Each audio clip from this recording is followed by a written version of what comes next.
அனைவருக்கும் வணக்கம். CA வழிகாட்டி யூடியூப் சேனல் மூலமாக உங்களை சந்திப்பதில் எண்ணி மிக்க மகிழ்ச்சி அடைகின்றேன். இன்று நம் CA ஃபவுண்டேஷன் அக்கவுண்டிங்ல பேசிக் டேர்ம்ஸ் ஆஃப் அக்கவுண்டிங் பற்றி முழுமையாக தெரிந்து கொள்ள போகின்றோம். முதலாவதாக டிரான்சாக்சன். டிரான்சாக்சன் அப்படின்னா an economic activity involving the exchange of money or goods. அப்படின்னா டிரான்சாக்சன்னா பணம் அல்லது பொருட்கள் பரிமாற்றமாக நடக்கின்ற ஒரு பொருளாதார நிகழ்வு. எக்ஸாம்பிளுக்கு நீங்க டீ கடைக்கு போயிட்டு ரூபாய் 10 ரூபா கொடுத்து டீ வாங்கினீங்கன்னா அது உங்களுக்கு personal transaction.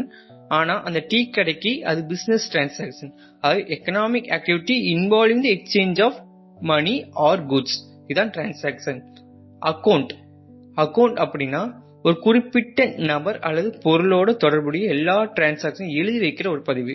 A record of all transaction related to a particular item or person. Cash அக்கௌண்ட்னா பிசினஸ் பொறுத்தவரை கேஷ் அக்கௌண்ட்னா பிசினஸ்ல எவ்வளவு கேஷ் வந்திருக்கு, எவ்வளவு கேஷ் வெளியில போயிருக்கு, ரிசீவ்ட் அண்ட் பேமெண்ட்டை என்ட்ரி பண்றது அக்கௌண்ட் அப்படிம்பாங்க. ஒவ்வொரு அக்கௌண்ட்லயும் ஒவ்வொரு லெட்ஜர் மாதிரி மெயின்டைன் பண்ணுவாங்க. கேபிட்டல். கேபிட்டல் அப்படின்னா the amount invested by the owner into the business. எக்ஸாம்பிளுக்கு இப்போ அருள் அப்படிங்கிற ஒரு ஆள் பிசினஸ் மேன் இருக்காங்க. அவங்க ஒரு பிசினஸ் ஸ்டார்ட் பண்றாங்க. அதுக்காக 20,000 முதலீடு போடுறாங்க. அந்த முதலீடுங்கிற வார்த்தை தான் கேபிட்டல். முதல்ல மூலதனம் சொல்லுவாங்க, முதலீடு அல்லது மூலதனம் வாங்க, அதான் கேபிட்டல். டிராயிங்ஸ். டிராயிங்ஸ் அப்படின்னா the amount withdrawn by the owner from the business for personal use. சொந்த தேவைக்கு பிசினஸ்ல இருந்து ரூபாவை ஓனர் எடுத்தாங்கன்னா அதுதான் drawings. Asset. Assets are the properties owned by the business. It has economic value. Example, building, machinery, furniture. ஒரு பிசினஸ்னாலே பிசினஸ்ல எல்லா பொருளும் அசெட் இருக்கும், பில்டிங்ஸ் இருக்கும், மிஷினரி இருக்கும், ஃபர்னிச்சர் இருக்கும். அசெட்னா பொதுவா சொத்து, பிசினஸ் பொறுத்தவரைக்கும் சொத்து, அவ்வளவுதான். liabilities. liabilities are the obligations. liabilities are the payable of the business. liabilitiesனா ஒரு பொறுப்பு. இப்போ ஒரு பிசினஸ்மேன்ட்ட நம்ம கடனுக்கு பர்ச்சேஸ் பண்ணனா அவங்களுக்கு நம்ம ரூபா கொடுக்கணும். இந்த ரூபா கொடுக்கறங்கிறது வந்து liabilities. இப்போ liabilitiesனா பொறுப்பு.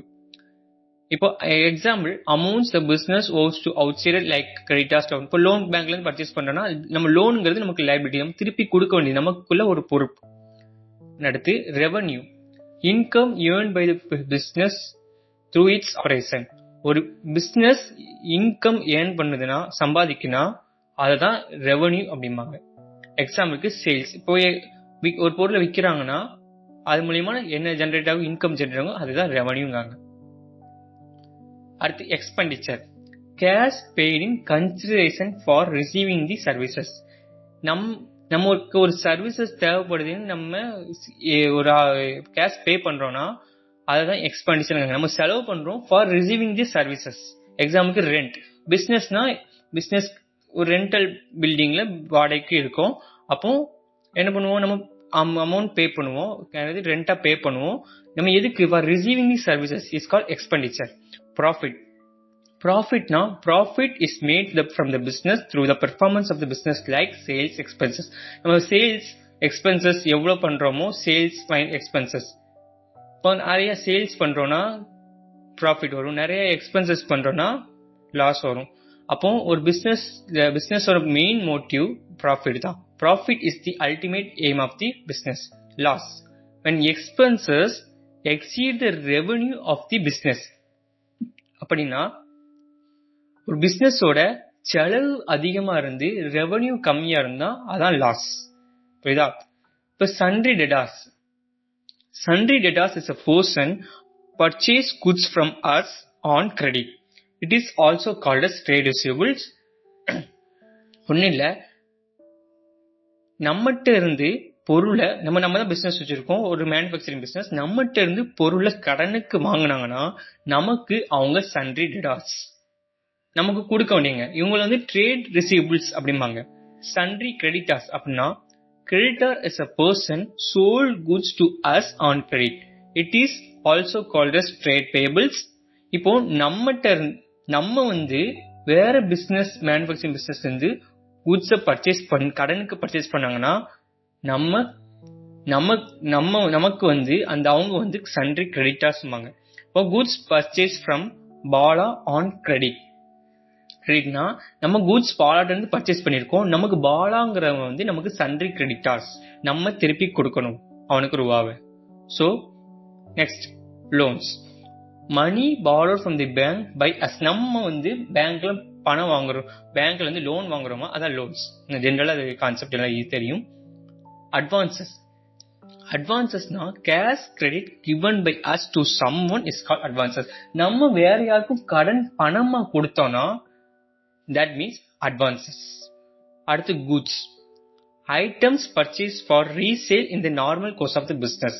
நம்ம ஒரு குட்ஸை பர்ச்சேஸ் பண்ணி ரீசேல் பர்பஸ்க்காக நம்ம பிசினஸ் ரன் பண்றோமோ அதுதான் குட்ஸ்பாங்க. A trader buying and selling the mobile phones. எக்ஸாம்பிளுக்கு மொபைல் போன் ஷோரூம் எடுத்துட்டுனா அவங்க மேனுஃபேக்சரிங் பண்ணி அவங்க விற்க மாட்டாங்க, அவங்க மேனுஃபேக்சரிங் என்டிட்டில இருந்து குட்ஸை பர்ச்சேஸ் பண்ணி ரீசேல் பண்ணுவாங்க. That means goods. எந்த ஒரு பொருளையும் ரீசேல் பண்ணும்போது தான் அதை குட்ஸ்ன்னு சொல்லுவாங்க. நெக்ஸ்ட் ஸ்டாக், கடைசி last one stock. Goods held by the business for the sale in the ordinary course of the business. It includes raw materials, work in progress and finished goods. ஸ்டாக்னா எந்த ஒரு பொருளையும் விற்கிற பர்பஸ்க்காக பிசினஸ் வச்சிருந்தாங்கன்னா அதை ஸ்டாக்னு சொல்லுவாங்க. எக்ஸாம்பிளுக்கு inventory, closing stock, opening stock அதெல்லாம் பின்னாடி பார்ப்போம். Inventories, raw materials, work in progress, finished goods. உங்க கடையில் எக்ஸாம்பிளுக்கு ஒரு மசாலா கம்பெனி எடுத்துட்டேன்னா மெயின் குட்ஸ் எவ்வளவு இருக்கு அப்படின்னு கேட்க மாட்டாங்க, உங்க கடையில எவ்வளவு ஸ்டாக் வச்சிருக்கீங்க, 100 டன் ஸ்டாக் வச்சு.